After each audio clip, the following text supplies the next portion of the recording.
emptiness. It is impossible to point at a single reason behind it. But understand this: emptiness does not appear suddenly. In fact, it is not even a feeling. It is a state where the mind gives peace only to itself, a state where things that once felt dangerous slowly start to look normal. Death begins to look normal. Dreams, promises, intentions, they all start to feel meaningless. Even love begins to feel empty. And it feels like this is the real face of life. Just live. Live with the pain of living. Because nothing seems to matter anymore. Not who you are, not what you choose. Even choices begin to feel pointless. Life starts to feel hopeless and heavy, and happiness feels like a foolish illusion. From far away, these thoughts might sound deep or intellectual, but they are not. What you are feeling is not wisdom, it is emptiness. You are looking at only one side of life and believing it is the whole truth. Maybe it is true, but it is an incomplete truth. And with this incomplete truth, you begin to see the entire world. You see someone smiling and think, they don't understand life yet. But the truth is, neither you, nor I, nor anyone else truly understands life. And strangely, that is the beauty of it. Everyone tries to understand life in their own way. There is no right or wrong way. But one thing is certain: life is not only pain. Yes, pain exists. But life is not pain. Pain is a part of you, but your story is not made of pain. And thinking someone's happiness is foolish, that is not wisdom. It is jealousy. We call the grapes sour only when we cannot reach them. Speaking of jealousy, I was actually planning to make a video on it, but I couldn't write anything because my mind kept saying, why am I working so hard if everything ends anyway? My thoughts were bothering me. So I wrote them down, and they went like this. I want the ending to be great, but what is the point of greatness? And even if I want a great ending, who am I trying to prove it to? If I am doing it just to show someone else, then even my dreams are a lie. Why do I care so much? Theoretically, these thoughts sound true. But just because something sounds true doesn't mean it is good for you.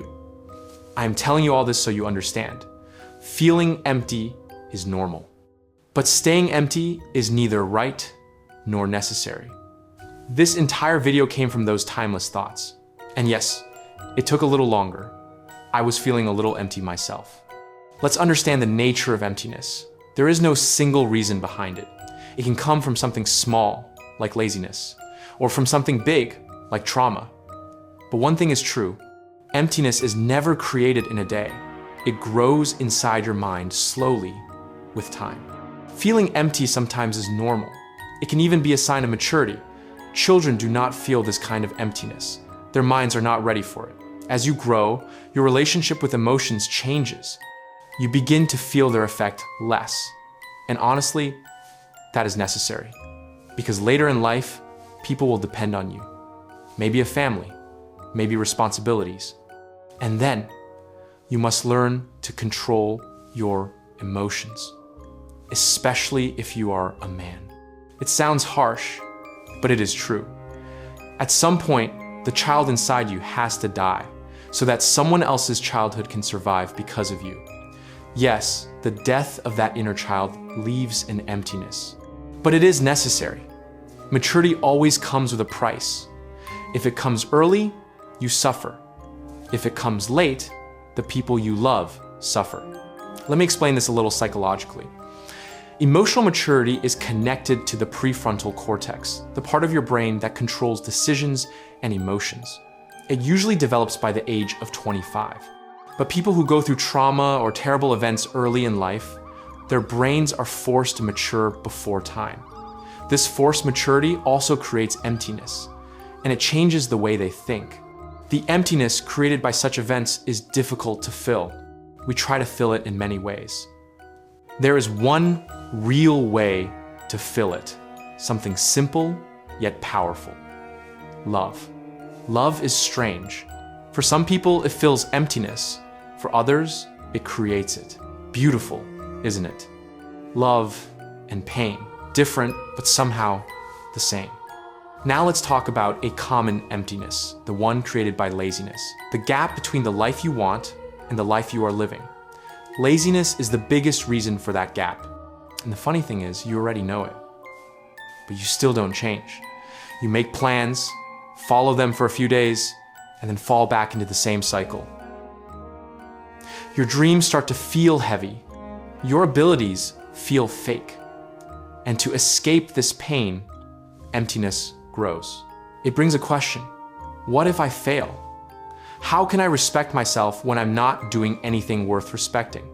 The easiest way to do something is simply to do it. There is no magic, no secret, no hidden technique. And if you cannot accept this, then I'm sorry, don't dream, because you are not ready for it. Now let's talk about a deeper emptiness, the one created by your past. Imagine a heart. It is not your heart, it is you. A dagger stabs it. That dagger is the wound your past gave you. The blood flowing out is your pain. Time passes, the bleeding stops, but the dagger stays inside. You try to remove it. The pain increases, so you stop. You try again. You stop again. And after many failed attempts, your mind tells you to live with the dagger, and you do. You live with the wound. In the future, when someone tries to come close to your heart, the wound opens again. You blame them for the pain. But the truth is, the pain was always yours. You simply buried it alive. To avoid that pain, you stop letting anyone come near your heart. You think it is the only way. But you don't realize, the longer you avoid the pain, the deeper the dagger goes. And now, it is not a choice. It is a prison. Most people start living with that dagger. They say, this pain is mine. They turn their emptiness into identity. They think time will heal everything. But the truth is the opposite. With time, the dagger becomes a part of your heart. You stop hoping for help. You start believing that help is a threat. And you shout to the world, I don't need anyone. But this is not strength. True strength is not holding on to emptiness. True strength is letting it go. Yes, the pain was given to you without fault, but that does not make you the rightful owner of it. This pain is a part of you, but it is not you. You do not need to suffer anymore. Listen carefully. You do not need to suffer anymore. The hands that pushed the dagger into your heart were someone else's, but the hands still holding it inside, those hands are yours. Let go. Pull it out. Yes, it will hurt, but with that pain will come freedom, and then you will realize the wound had healed long ago. It was your fear that kept it alive. When the dagger is gone, you will finally see the beauty of the world. Despite the truth of death, you will understand the meaning of life. You will feel joy in dreaming again. You will respect not only winning, but also losing. You will desire to try not for a great ending, but for a great journey. Even if the whole world stands against you, you will stand firm, because now you know what you want. Yes, emptiness will come again, but this time it will be just a step, not your identity. Everything in life is a result of choice. You may refuse responsibility, but the consequences will still be yours. So choose work or laziness, happiness or sorrow, effort or jealousy, the pain of hard work or the wound of regret, to keep the dagger buried or to pull it out and finally live.